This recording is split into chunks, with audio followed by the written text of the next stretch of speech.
Madam Speaker, on Sunday, an historic event took place in Havana, Cuba. An estimated 1.2 million people attended an all-star concert made up of many of the top Latin, pop, rock, and salsa stars from Latin America, Europe, Puerto Rico, and Cuba.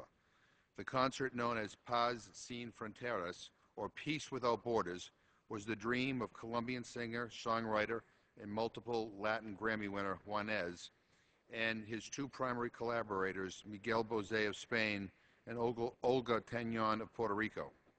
The message of the Peace Without Border concerts is to circumvent politicians and, using the medium of music, speak directly to young people and encourage them to think in fresh ways, to change their way of thinking, and leave behind the old politics, the old hatreds, prejudices, and national enmities that have locked too many people into patterns of conflict, violence, poverty, and despair, dividing them from one another.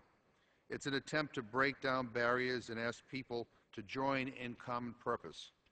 Both the United States and Cuban governments helped facilitate the concert, including providing Juanes and his company of 15 international and Cuban artists full control over message and staging. The Departments of State, Treasury, and Commerce, and especially Secretary of State Hillary Clinton, are to be commended for providing in record time the various licenses and authorities required for U.S. musicians, technicians, musical and production equipment to travel and enter Cuba.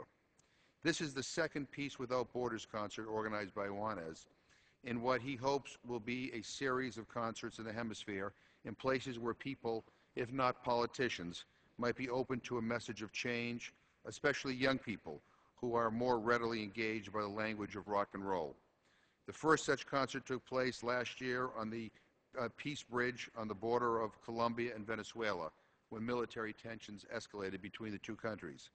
I applaud Juanes and all the participating artists for their courage, their vision, and commitment to working together to communicate directly to the Cuban people through the language of music.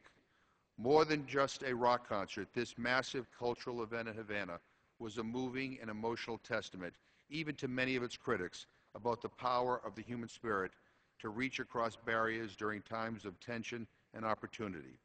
The ripples and waves created by this concert are just beginning to be felt in Cuba, the United States, and throughout the hemisphere. I very much look forward to supporting other Paz Sin Fronteras initiatives in the future.